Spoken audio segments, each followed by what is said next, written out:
qual o fundamento da salvação dos pecadores? Há quem responda que o fundamento da salvação são as boas obras, ou seja, aquilo que de bom fazemos para os outros. Outros respondem que o fundamento da salvação são os méritos que cada pessoa acumula durante a vida, com argumentos do tipo: fui sempre bom, nunca prejudiquei ninguém, sempre procurei ser bom cidadão. De modo geral, a exemplo desses dois tipos de pensamento, a opinião predominante é de que o ser humano tem uma participação ativa na sua própria salvação e que ela é obtida com base em algum mérito ou alguma justiça por parte de quem a recebe. Mas o que a Bíblia tem a nos dizer sobre isso? Ela diz alguma coisa sobre o mérito humano? O que importa para nós quando estamos refletindo sobre as questões do tema salvação não é descobrir qual a opinião comum sobre este assunto, mas em descobrir o que a Bíblia tem a nos ensinar sobre ele. É isso que importa, não a minha ou a sua opinião, mas a verdade de Deus sobre a salvação e o seu fundamento, pois somente na Bíblia encontramos as respostas a todas as nossas perguntas sobre a salvação. Lembremos que salvação não é questão de opinião, mas de princípio de verdade. Leia o texto que se encontra na carta do apóstolo Paulo aos Romanos, capítulo 3, versículo 9 a 31. Romanos, capítulo 3, versículo 9 a 31. Que se conclui? Temos nós qualquer vantagem? Não, de forma nenhuma, pois já temos demonstrado que todos, tanto judeus como gregos, estão debaixo do pecado. Como está escrito, não há um justo, nenhum sequer. Não há quem entenda, não há quem busque a Deus. Todos se extraviaram e a uma se fizeram inúteis, não há quem faça o bem, não há nenhum sequer. A garganta deles é sepulcro aberto, com a língua urdem engano, veneno de víbora está nos seus lábios. A boca eles a têm cheia de maldição e de amargura, são os seus pés velozes para derramar sangue. Nos seus caminhos há destruição e miséria, desconheceram o caminho da paz, não há temor de Deus diante de seus olhos. Ora, sabemos que tudo que a lei diz, aos que vivem na lei o diz, para que se cale toda a boca, e todo mundo seja culpável perante Deus. Visto que ninguém será justificado diante dele por obras da lei, em razão de que pela lei vem o conhecimento do pecado. Mas agora, sem lei, se manifestou a justiça de Deus testemunhada pela lei e pelos profetas. Justiça de Deus mediante a fé em Jesus Cristo, para todos e sobre todos os que creem, porque não há distinção, pois todos pecaram e carecem da glória de Deus, sendo justificados gratuitamente por sua graça, mediante a redenção que há em Cristo Jesus, a quem Deus propôs no seu sangue como propiciação, mediante a fé, para manifestar a sua justiça, por ter Deus, na sua tolerância, deixado impune os pecados anteriormente cometidos, tendo em vista a manifestação da sua justiça no tempo presente, para ele mesmo ser justo e o justificador daquele que tem fé em Jesus. Onde, pois, a jactância foi de todo excluída. Por que lei? De obras? Não. Pelo contrário, pela lei da fé. Concluímos, pois, que o homem é justificado pela fé, independentemente das obras da lei. É porventura Deus somente dos judeus? Não é também dos gentios? Sim, também dos gentios, visto que Deus é um só, o qual justificará por fé o circunciso e, mediante a fé, o incircunciso. Anulamos, pois, a lei pela fé? Não, de maneira nenhuma. Antes, confirmamos a lei. O tema desta nossa reflexão é salvação. Mas você sabe, afinal, por que ela é tão necessária? Ela é necessária porque o ser humano, por sua livre iniciativa e por seus próprios esforços, não é capaz de solucionar o problema fundamental causado pelo pecado, a alienação de Deus. Precisamos da salvação porque o estado do ser humano sem salvação é de afastamento de Deus, hostilidade contra Deus e morte espiritual. Para compreendermos adequadamente a doutrina da salvação, precisamos primeiro compreender por que precisamos tanto dela e por que nossos méritos e nossas obras não são suficientes para obtê-la. Para compreendermos a salvação, precisamos ouvir o que a Bíblia nos ensina sobre o estrago que o pecado fez em nossa natureza humana, pois é justamente este estrago que nos impede de alcançar a salvação por nossos próprios méritos. A Bíblia afirma com clareza que o homem está morto em seus delitos e pecados. Encontramos isso na carta aos Efésios, capítulo 2, versículos 1 e 2. Ao descrever o ser humano em sua condição de pecador, Paulo começa dizendo que não há justo, não há nenhum sequer, não há quem entenda, não há quem busque a Deus. O fato de o ser humano viver em um estado caído, porém, não significa que ele esteja totalmente incapacitado de realizar algum bem. Pelo contrário, tanto a Bíblia quanto a nossa experiência pessoal nos mostram que muitas pessoas, inclusive muitas pessoas que biblicamente não estão salvas, são honestas, trabalhadoras, sinceras e capazes de grandes realizações. O fato de o ser humano ser pecador não significa que ele seja incapaz de possuir e desenvolver grandes virtudes e muitas qualidades admiráveis. No entanto, significa que ele é incapaz de obter a sua própria salvação, por estar morto em seus delitos e pecados, isso é, por estar espiritualmente morto, ele não consegue por si mesmo fazer e nem mesmo querer qualquer coisa que o conduza à salvação e é totalmente incapaz de merecer a salvação com base em seus próprios méritos. O homem não regenerado, que o apóstolo Paulo chama de homem natural, não aceita as coisas do Espírito de Deus, porque lhes são loucura e não pode entendê-las, porque elas se discernem espiritualmente, conforme ele escreveu em 1 Coríntios capítulo 2. Para a pessoa não salva, os relatos bíblicos da criação, do primeiro pecado cometido pelo primeiro casal, da aliança da graça, da universalidade do pecado, da necessidade de salvação, da mensagem da cruz, da morte substitutiva de Cristo, do retorno de Cristo em sua glória e da vida eterna, são um amontoado de doutrinas religiosas que não fazem o menor sentido. Nem todos os não salvos estão dispostos a assumir isso em público. Muitos deles tratam de modo respeitoso a religião dos outros, mas esse recato que demonstram não altera o fato de que a sabedoria humana não se harmoniza com a revelação bíblica. Para que essa harmonização aconteça, a pessoa precisa ser regenerada em sua natureza por Deus. Há uma explicação que Paulo nos dá para essa desarmonia.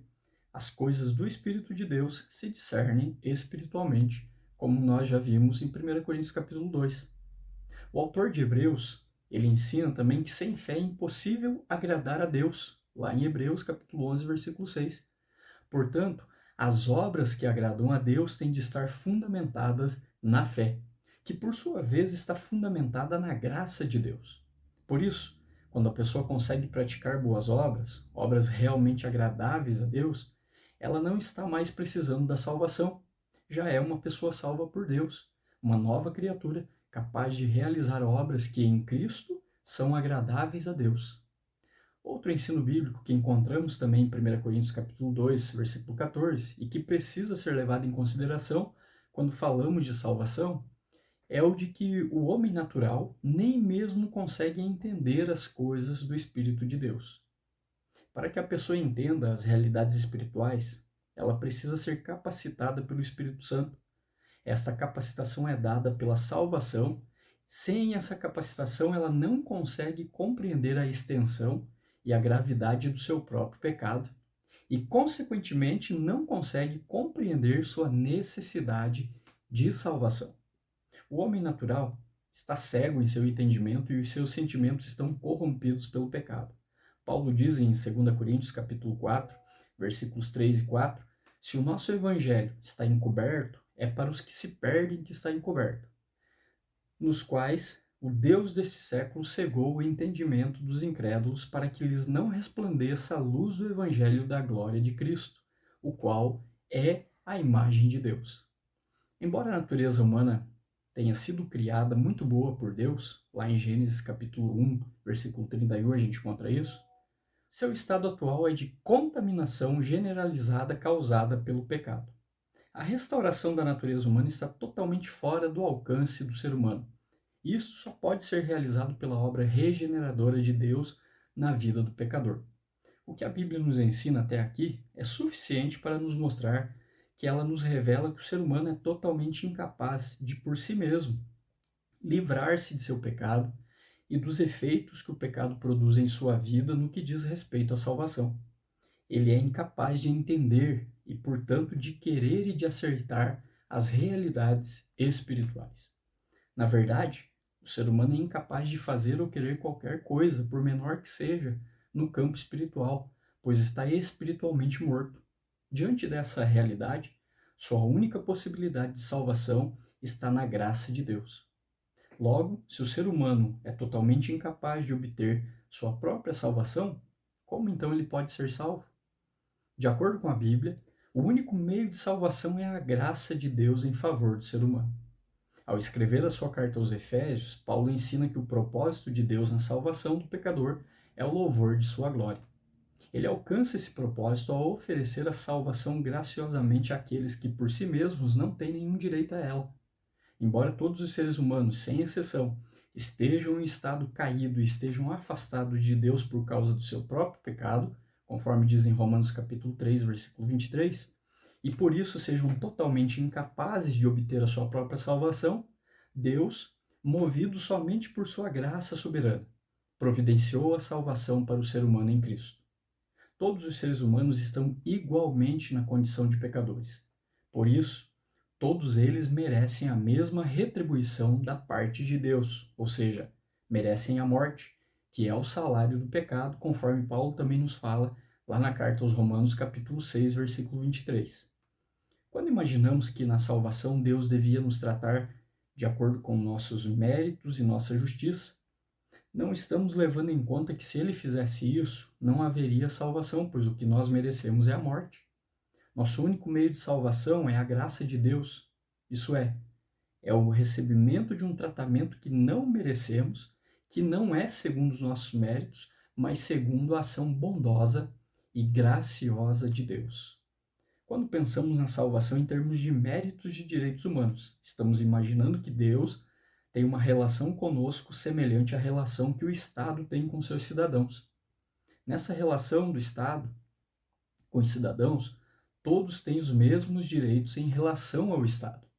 Por exemplo, o poder público tem o dever de oferecer tratamento médico para todos os cidadãos, sem deixar ninguém de fora. Nós simplesmente transferimos esse pensamento para o campo da salvação e imaginamos que Deus tem o dever de salvar todas as pessoas, ou pelo menos oferecer a todas elas as mesmas oportunidades de salvação. No entanto, quando fazemos isso, estamos nos esquecendo de que somos pecadores e o salário do pecado é a morte. Se Deus for dar um tratamento igual para todas as pessoas conforme os méritos de cada uma, coitados de nós.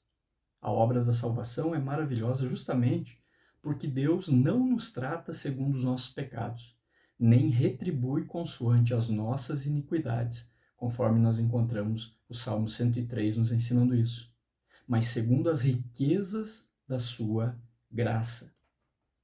Esta que é a grande mensagem do Evangelho. Embora nenhum ser humano tenha direito à salvação, Deus, movido somente por sua graça soberana, não permite que todos os seres humanos recebam a justa retribuição pelo pecado. Para fazer isso, ele tinha que providenciar um meio para que a sua graça salvadora pudesse ser oferecida, sem contudo deixar de cumprir totalmente a sua justiça. Este meio foi o envio do seu próprio Filho, que não tinha pecado, mas que tomou sobre si os pecados do seu povo, e morreu por eles, cumprindo assim cabalmente a justiça de Deus. Por causa da eficácia da morte substitutiva de Cristo, Deus pôde manifestar abertamente a sua graça salvadora. A palavra graça significa o livre e imerecido amor de Deus, expresso em favor do pecador digno de condenação. Portanto, quando a Bíblia diz que Deus nos trata segundo as riquezas da sua graça, ela está afirmando que na salvação Deus não nos trata segundo nossos méritos. E a esse respeito, o apóstolo Paulo se expressa assim, também agora no tempo de hoje, sobrevive um remanescente segundo a eleição da graça, e se é pela graça já não é pelas obras. Do contrário, a graça já não é graça. Lá em Romanos capítulo 11 ele fala isso. Onde há merecimento, não pode haver graciosidade. Somos salvos pela graça de Deus justamente porque não temos nenhum mérito diante dele para obter a salvação por nós mesmos. Nada é mais enfatizado na Bíblia do que o caráter da salvação. O profeta Isaías fala sobre a justiça humana da seguinte forma: todos nós somos como imundo, e todas as nossas justiças como trapo de imundícia. Todos nós murchamos como a folha, e as nossas iniquidades como um vento nos arrebatam. E o profeta Isaías, falando sobre a graça de Deus da seguinte maneira: há todos vós que tendes sede, vinde às águas, e vós, os que não tendes dinheiro, vinde, comprai e comei. Sim, vinde e comprai, sem dinheiro e sem preço, vinho e leite. Ele está anunciando a graça por meio da qual pecadores que nada merecem, não possuem dinheiro, ou seja, não possuem méritos para adquirir aquilo de que necessitam, se fartarão daquilo que lhes é concedido graciosamente, sem custo e sem mérito. Em outras palavras, Isaías está anunciando a salvação pela graça. Pelo fato de a salvação ser uma obra da graça de Deus, ela não pode então ser creditada às obras do ser humano. Nem mesmo o ato de crer pode ser visto como uma obra do homem a favor da sua própria salvação, porque até mesmo a fé é apresentada na Bíblia como um presente de Deus, um dom de Deus. Efésios capítulo 2, versículos 8 e 9. É verdade que quem precisa exercer a fé somos nós, os seres humanos. Mas também é verdade que quem concede a fé para que o ser humano creia é o próprio Deus. E ele faz isso segundo as riquezas da graça dele. Sim, para crermos em Deus e em sua salvação, carecemos de que o próprio Deus nos dote com fé para virmos a crer.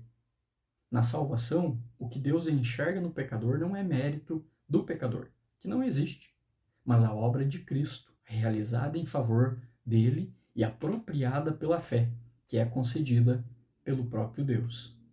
O preço da salvação foi lançado na conta de Jesus, que pagou por ela com seu próprio sangue, de modo que a salvação é gratuita para nós, mas para Jesus teve um preço, um altíssimo preço. Como o meio de salvação foi providenciado pelo Pai, o preço da salvação foi pago pelo Filho e a sua aplicação ao coração do pecador é feita pela ação do Espírito Santo. É perfeitamente natural que em sua soberania Deus determine quando, como e a quem a salvação será concedida. O efeito imediato da aplicação da graça de Deus ao coração do pecador é a purificação de sua natureza, fazendo com que o remido passe a amar a justiça de Deus e creia em Jesus para a sua salvação. Antes da ação da graça, o elemento natural do pecador era o pecado. Depois da ação da graça, seu elemento passa a ser a santidade. A graça transforma a vida do pecador e cria nele uma semente de santificação. Em um sentido, a obra redentora se completa quando Jesus morreu na cruz. Foi ele mesmo quem disse, está escrito lá no Evangelho de João, capítulo 19, que está consumado. Ele fez tudo o que era necessário para garantir a salvação do pecador pela graça mediante a fé. Em outro sentido, ela se completa quando é aplicada pelo Espírito ao coração do pecador. É somente neste momento que a obra de Jesus se torna eficaz na vida da pessoa. Entretanto, a obra redentora de Jesus também tem um sentido escatológico, ou seja, há uma aplicação futura para essa obra. Pois somente no retorno de Jesus é que os crentes ressuscitarão e, com o corpo glorificado, viverão para sempre em completa comunhão com seu Salvador. O ensino bíblico da salvação pela graça não é uma doutrina fria, nem uma teoria especulativa, nem um sistema de ensinos doutrinários estranhos, como muitas pessoas às vezes costumam pensar. Ela é a mais viva e dinâmica doutrina bíblica a respeito do relacionamento de Deus com o homem. O cristão que tem essa doutrina em seu coração sabe que está em um caminho que seguramente o conduzirá ao reino de Deus, pois foi salvo por um Deus que providenciou tudo o que era necessário para a sua salvação. E por isso pode ter certeza de que nada o impedirá de se encontrar com seu Salvador. Sim, a salvação é de graça. Ela não está baseada em nenhum mérito humano nem na justiça humana, que a Bíblia chama de trapos de imundícia. Não há nada que o ser humano possa fazer para obter a sua própria salvação, porque o seu pecado o faz merecedor somente da morte. O único fundamento para a salvação é a graça de Deus. A salvação é um presente que recebemos gratuitamente de Deus. Não é algo que conquistamos por meio de nossos próprios esforços. Justamente por ser um pecador incapaz de se salvar, é que o ser humano precisa desesperadamente da salvação graciosa em Cristo. Esta é a única solução para o problema do seu próprio pecado e o único meio pelo qual ele é reconciliado com Deus.